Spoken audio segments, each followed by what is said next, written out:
Good morning, everybody. What a blessed day we have today. I know it's been a little while since I've done a video, but I wanted to do one that was on the positive side, and so I finally got up the information to do it. I don't have everything wrote down here of all the companies that are doing something to help with the COVID virus, but I've got some really good examples of companies that are doing it.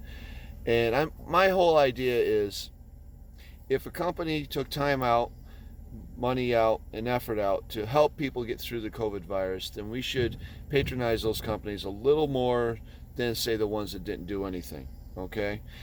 For example, Domino's. In their attempt to help everybody, they decided to hire more employees, and that's what they did. They kept on hiring. Walmart, same thing. They're hiring. They started hiring right at the beginning. They continue to hire. Dodge, Chrysler, Jeep, Ram, they did a 0% financing 90 days before the first payment is due. Ford and GM went a step further, and they retooled their factories to make respirators so that people that needed them would be able to use them. Mattel, the toy company, they're selling first responder doctor nurse towels, and they're donating the proceeds to help with COVID-19.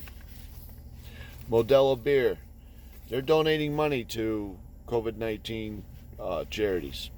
Subaru, they're doing 15 million meals to people who need it the most. I can't remember the name of the charity that they're donating these meals to. McDonald's are doing free meals to the first responders. Mike Liddell, 75% of his manufacturing has been changed over to make masks. Burger King, donating food to nurses and nursing foundations. Farmers Insurance, they're doing a 25% discount, delaying their due dates and expanding coverages for delivery drivers. Verizon, offering free digital services to 14 million students. USAA, they were doing some kind of discount and rebate. So, there's a lot of companies out there that are doing things, and I don't have them all. There's no way I could possibly have them all. But the thing is when you have to make a decision as to who you want to deal with, try and keep in mind who took the time out, who put the effort forward, who put the money out to help people get through COVID-19. And if they're offering the services that you're looking for, maybe you could swing your business in their direction, just as a sort of a thank you for trying to help out our fellow man. Now the problem is I can't make this a completely positive video. There's too much that's been going on. For example, Michael Flynn, his charges were dropped. The Bill Barr and the Justice Department have decided they don't want to pursue that case. And the reason they want to pursue it is evidence has come out to show that General Flynn has been framed. Now, you have Adam Schiff and Jerry Nadler saying, well, he had already admitted to it, and just because he was lying then doesn't mean he's telling the truth now, and all this other nonsense. What they're not telling you is they framed the guy and forced him into pleading guilty for lying to Congress. The way they forced him, they threatened to charge members of his family with crimes. And to protect his family, he took the plea. He took the plea, the deal. The thing is this was directed by Obama.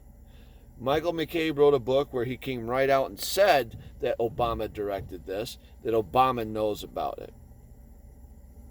All right. Now, the question is we couldn't trust McCabe's word before.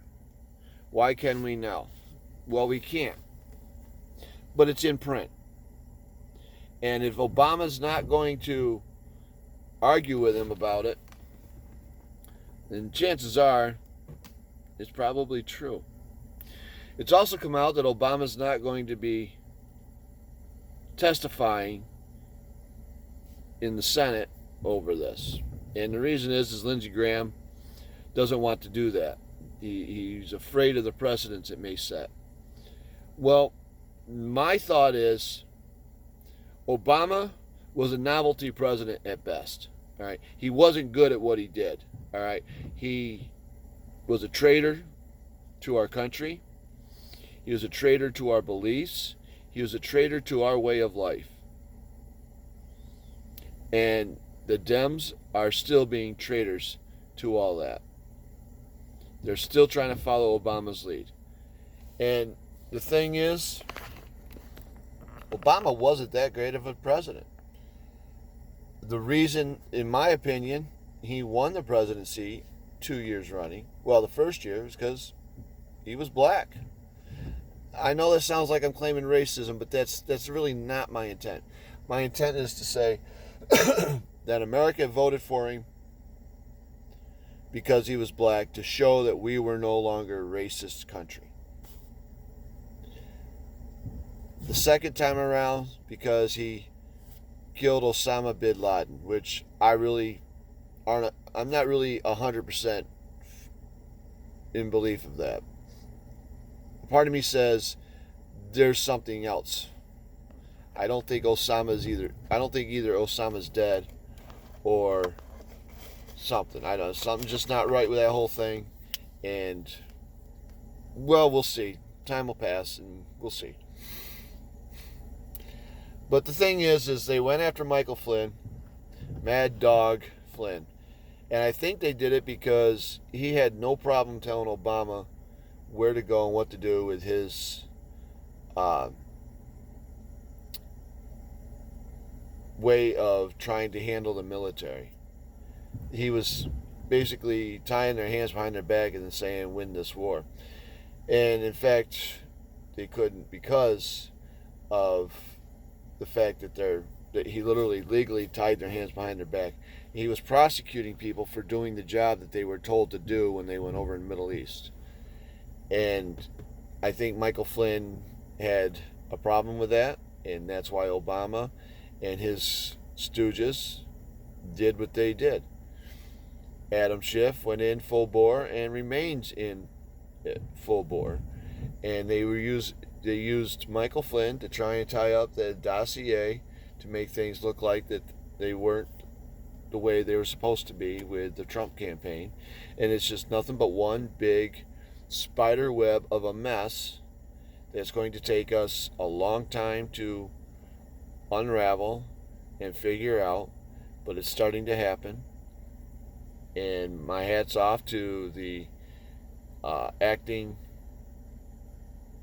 FBI director or CIA director, whatever his title is, that's starting to reveal all this stuff and is starting to put this information out there and let the people know what's really going on. My hat's off to him. He's got himself in a position where they could go after him. And if they do, I hope he can beat them down just as quick as they can stand up and try and take him out. All right, well, I got to go. I've got a cow to feed and a goat to feed and, well, a bunch of animals to feed. Y'all have a good day. And remember, if you've got to make a decision between two companies, one helped COVID-19 and the other didn't, see if you can try and pick the COVID-19 helpers. Because, let's face it, they took time out, put the money forward, put the effort forward to do something positive to help the American people. Have a good day.